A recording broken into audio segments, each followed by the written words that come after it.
ล่าสุดพี่น้องบ่าวน้อยปากเซปอใจสุดโหดเลยพี่น้องเอ้ยเนาะโหดร้ายแฮงอีหลีบ่น่าเชื่อเลยพี่น้องมันบ่ได้แม่นตัวน้อยจักดีนะพี่น้องเอ้ยเนาะอ่าซึ่งอยู่ไทยเนี่ยเขาจะนำไปปล่อยได้พี่น้องเขาจะบ่มาทำร้ายแบบนี้เนาะอยู่ประเทศไทยได้พี่น้องแต่บางส่วนบางกลุ่มก็กินคือกันเนาะแต่ว่าคลิปนี้เนี่ยที่เขาได้เห็นเนี่ยเนาะรู้เลยว่าเพิ่นนี่เป็นคนแนวใดและจิตใจแนวใดเนาะถ้าเขาศึกษาทางพระพุทธศาสนาตามที่พระพุทธเจ้าเพิ่นได้บอกเนี่ยสัตว์ทุกอย่างเนี่ยล้วนเคยเป็นอีหยังมาก่อนมีเวรมีกรรมมาหลายพี่น้องเนาะและเขาเห็นแล้วก็โอ้พี่น้องมีแต่ว่า FC ไปเบิ่งไปชมนํกันเป็นจังไดเนาะและคอมเมนต์มาเบิ่งว่า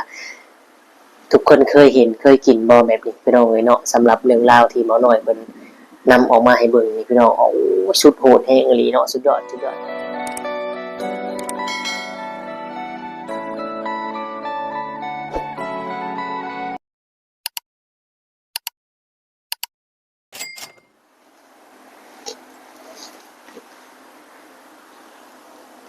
ว้ายพี่น้องเอ้ยเนาะยับก่อน ยับกระติกน้ำพี่น้องเอ้ยเอาเนาะก็กราบทักทายสบายดีและสวัสดี FC พ่อแม่พี่น้องหมู่เพื่อนเบิดทุกคนทุกท่านบ่ว่าสิเป็นพี่น้องฝั่งไทยฝั่งลาวหรือต่างประเทศก็ยินดีต้อนรับเข้าสู่ช่อง YouTube ตู้คำปันสุขพี่น้องเอ้ยเนาะมาเจอพ่อตู้คำมื้อนี้พี่น้องเอ้ยเนาะมันเอียงพี่น้องอยู่ห้องคือเก่าพี่น้องเอ้ยอ่ามื้อนี้ก็บ่มีหยังหลายพี่น้องเอ้ยเนาะ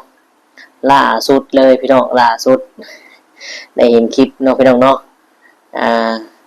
ทางหมอน้อยปากเซสุดโหดแห้งดีพี่น้องเอาสุดโหดแห้งดีเนาะอ่าเดี๋ยวจะพาไปชมคลิปของหมอน้อยพี่น้องเนาะอ่าก่อนไปกะเฮาสิแวะคุยกันและเว้าถึงคอมเมนต์เนาะคอมเมนต์ที่ว่าอ่าผู้ที่บ่มักบ่หรือว่าผู้ที่ปล่อยวางหรือว่าผู้ที่หวังดีนั่นแหละพี่น้องเนาะก็บ่ถือว่าเป็นคอมเมนต์ที่ร้ายแรงเนาะก็เป็นคอมเมนต์ที่แบบว่าบอกกันเนาะเพิ่นก็เอาความคิดเห็นแลกเปลี่ยนกันนั่นแหละเนาะพี่น้องแต่ก็บ่ได้หลายปานใดเนาะคอมเมนต์มาก็ว่าบ่ต้องมีอคติแล้วก็บ่ต้องไปถ่ายหรือว่าบ่ต้องนำเสนอเรื่องราวเว้าถึงหมอน้อยปากเซ่เพิ่นว่าเนาะเพราะว่าเป็นคนลาวคือกันบ่ต้องเว้าให้กันแล้วก็อาชีพเดียวกันอีกเนาะเฮ็ดยูทูบเบอร์เพิ่นว่าพี่น้องเอ้ยเนาะแต่ทั้งนี้ทั้งนั้นก็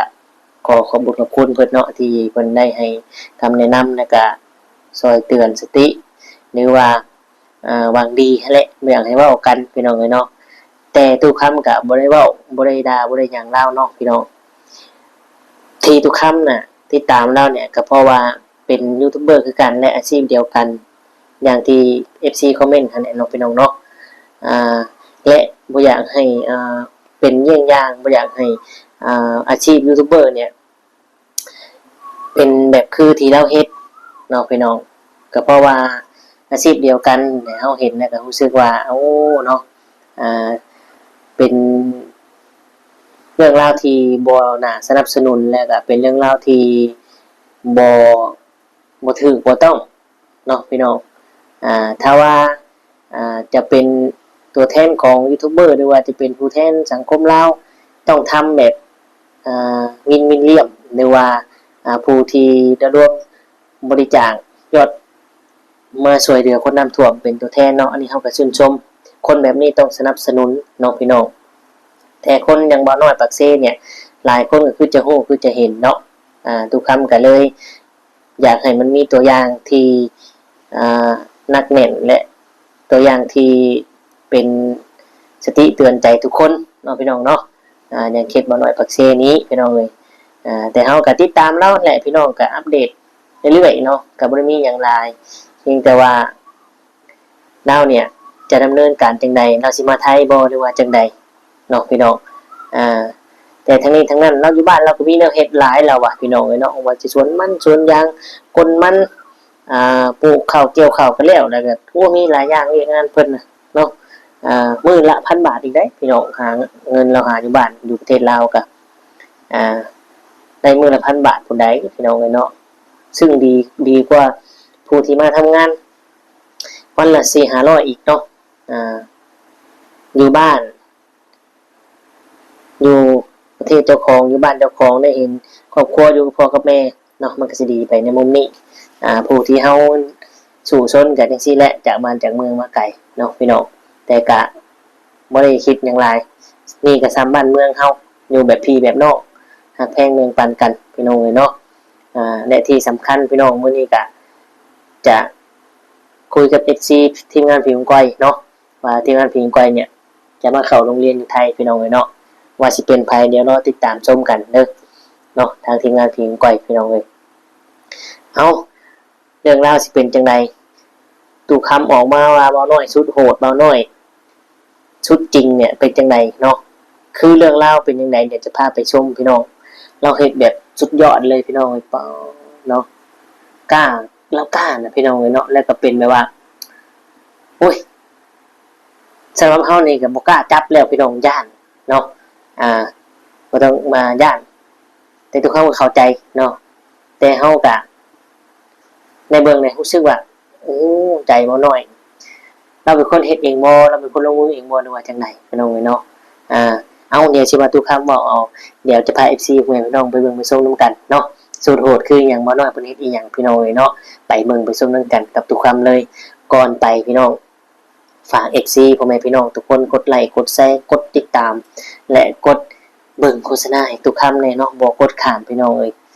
ขอขอบคุณหลายๆเนาะสำหรับเรื่องนี้คลิปนี้เป็นจังไดไปเบิ่งไปชมนำกันเนาะบ่าวน้อยสุดโหดพี่น้องเนาะแล้วก็หลายคนได้โมเมนต์แต่เล่าพี่น้องเนาะซึ่งชมนุมกันเลยพี่น้องยังบ่ทันเพิ่งได้มาใหม่ๆเมื่อเช้านี่ไปหาป่าได้งูมื้อนี้เฮาสิมาเผาเอาเกล็ดมันออกนับแรกเอาเผาเกล็ดมันออกก่อนมาเกล็ดมันเนาะขอคิดก่อนขึ้นทุกลำเลยนะมื้อนี้มีซุ่มนุ่มกินแกมเบียร์พี่น้องโอ้คักขนาด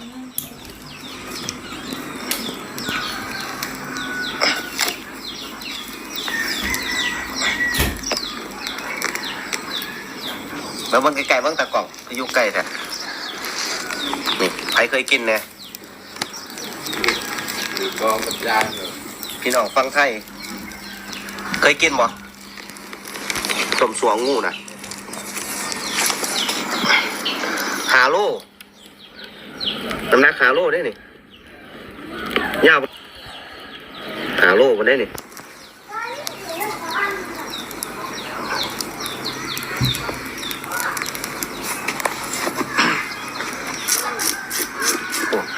หลอก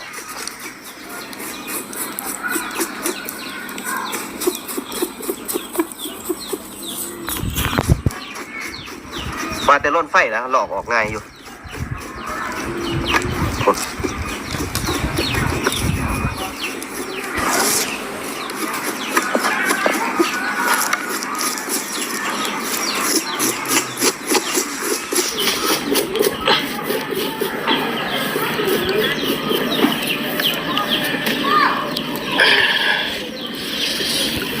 มีเอาตับคนได้หนึ่ง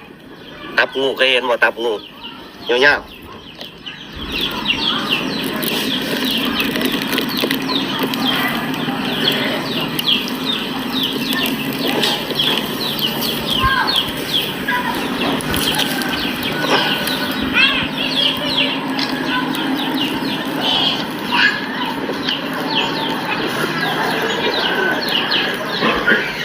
ขันตากแห้งแห้งแสบ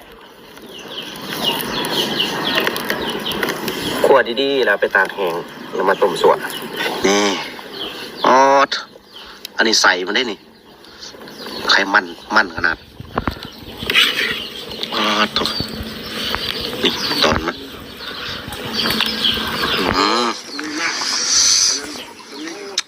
โอ้ได้ก็กินมากมันขนาด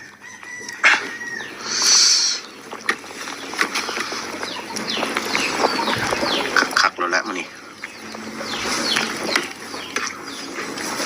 โอ้ไม่รู้เงินบ่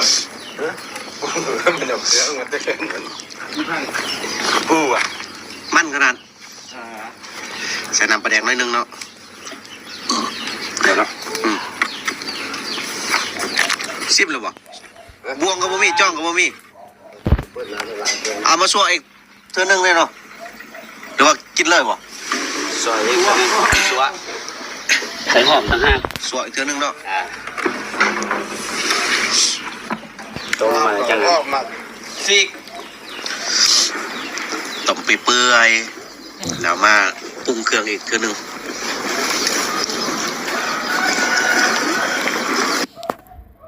บ่าวน้อยปากเซพี่น้องว่าเห็นโหดดีๆป้าที่ถูกพี่น้องเอ้ยงูเหลือมพี่น้องโอ้ยบาปมันนี่เนาะถูกแต่ตะหน่วยนี่นะหน่วยก็ต้มไก่อีกได้แซ่บก็ต้มไก่อีก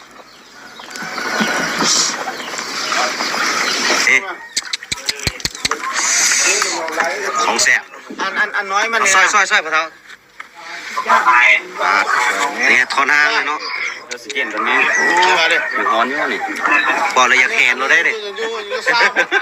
ซอยสาเห็นเลยได้เลย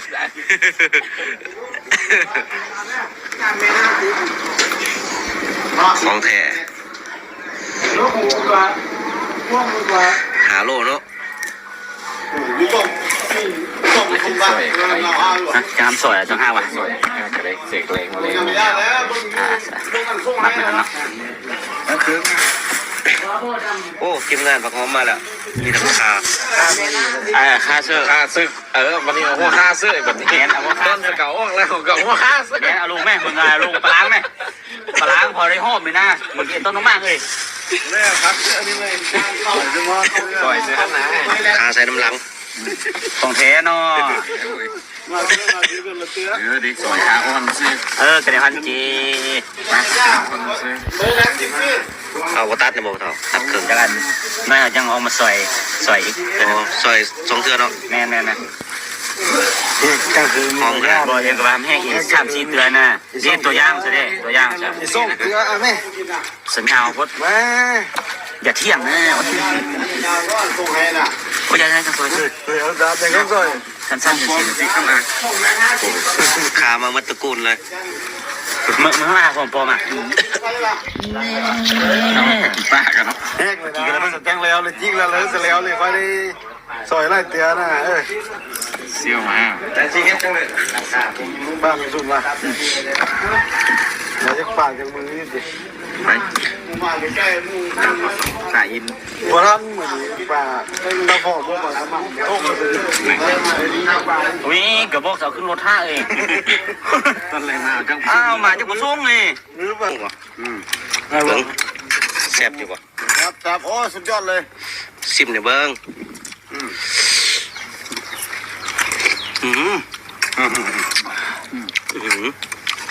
อร่อยมากเลยบ่หนังกึดหลังฟูหลังตกหนังกินมันกินได้หลายมีโอกาสอันเสือนบ้างูคักๆเลยเนาะหนังงูเนี่ยกี่ได้ขึ้นยอมถูกเลยน้ำบอลพี่น้องเอ้ยมียาดองน้ำเนาะส่วนโหดคักกะลีแซ่บเฉยพี่น้องเอ้ยบ่น้อยเฮ็ดมันมาแซ่บแต่ห้ามันแท้ว่ะแบบเลยจะมีสลับจะไปครับไปป่าแรกร้องแล้วโอ้แม่แล้วทำยังไงซื้อผ้าเข้ามาแล้วสองมายืดตัวเวทเลยกัน ตาวก็เติมเนอะ แต่ถ้าบ้านนะ เลยยากเลย เนาะ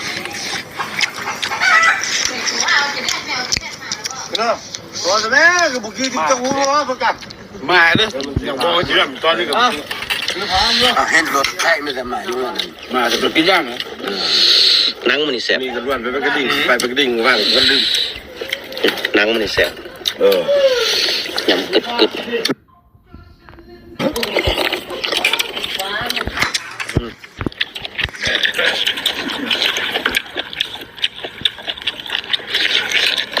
เพิ่มนะแม่เลยมัน เอาพี่น้องตัดภาพมาอยู่กับตุกคำคือเก่า เป็นจังไดพี่น้องเป็นจังไดหลังจากที่ได้เบิ่งได้ชมแล้วคิดว่าเป็นแนวใดเนาะพิจารณาคอมเมนต์กันแลกเข้ามาเบิ่งอยู่พี่น้องแลกเปลี่ยนความคิดเห็นกันเบิ่งดูเนาะสัตว์พวกนี้เนี่ย มัน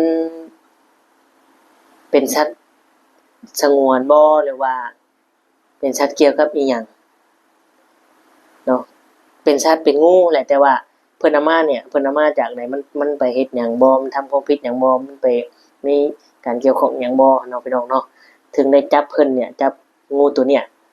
มาสังหารพี่น้องเลยเนาะและบ่น้อยเป็นคนเผาเองกับมือเลยพี่น้องเลยเนาะป้าบ่น้อยเฮ็ดสุดโหดที่พี่น้องแฮงเป็นตาย้าน เนาะพี่น้องเอ้า FC ได้เบิ่งแล้วก็เป็นจังไดคอมเมนต์เข้ามามันดูพี่น้องและทุกคนเคยกินบ่เนาะงูเหลือมพี่น้องเนาะซึ่งก็ยาวเติบแหละใหญ่เติบตามที่เบิ่งคลิปเนาะพี่น้อง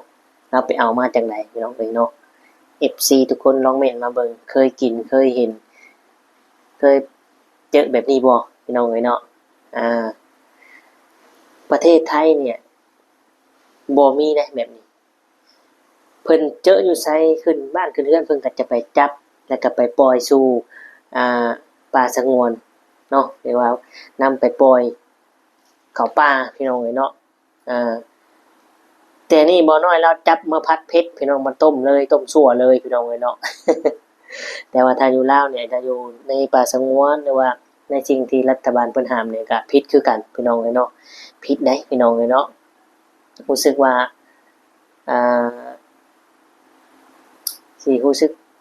แบบใดพี่น้องในส่วนตัวของทุกคำรู้สึกว่าโอ้เนาะคือแบบว่าพาถูกเนาะเราบ่มีความสงสารเลยบ่เนาะพี่น้องบ่มีความสงสารเพิ่นเลยบ่เนาะเนาะแต่เฮาก็บ่ได้ว่าเพิ่นเนาะก็เป็นสิทธิ์ของไผมันจะกินจะปล่อยก็อันนั้นแต่ว่าผู้ที่ได้เบิ่งได้ชมเนาะคือผู้ที่เฮาได้เห็นแล้วก็เฮาก็เคยเอาไปปล่อยเนาะเคยเห็นงูเนี่ยเนาะพี่น้องซึ่งงูเนี่ยเป็นสัตว์ที่แบบว่าเป็นสัตว์เดรัจฉานได้พี่น้องเนาะเป็นสัตว์ที่อยู่ในนรกแบบว่าเป็นสัตว์ที่เป็นกรรมนี่ก็จักหลายอยู่เนาะเพราะว่าเกิดมาก็บ่มีขาบ่มีมือเนาะใช้ร่างกายเลื้อยไปเนาะพี่น้องนี่แหละซึ่งเฮาก็มองในมุมมองที่พระพุทธเจ้าหรือว่าศาสนาเนี่ยเพิ่นได้สอนไว้นี่ถ้าเฮาได้เข้าไปถึงนะว่าเฮาเรียนได้สัมผัสศึกษาเนี่ยสัตว์สิ่งที่มีชีวิตเนี่ยเนาะเป็นจังไดก็คือสิฮู้กันเนาะแต่ว่าเฮามันก็ห้ามบ่ได้เนาะการอยู่การกินพี่น้องเอ้ยเอามีแต่ว่า FC คอมเมนต์กันมาเบิ่งเนาะสำหรับคลิปนี้ก็ขอบคุณหลายๆที่เข้าเบิ่งมาชมกดไลค์กดแชร์ให้กดติดตามเนาะขอบคุณหลายๆเด้อพี่น้องเอ้ยสำหรับคลิปนี้ทุกคำก็คือสิได้ขอตัวจบอำลาพระจากพ่อแม่พี่น้องไปเนาะขอบคุณเด้อที่เข้ามาแลกเปลี่ยนความคิดเห็นกันพี่น้องเอ้ยแต่ถ้าว่าคลิปนี้ทุกคำเว้าผิดพลาดประการใดก็กราบขอโทษขออภัยหลายๆเด้อเนาะตั้งแต่ทุกคำอาจจะฮู้เท่าบ่ถึงการเนาะ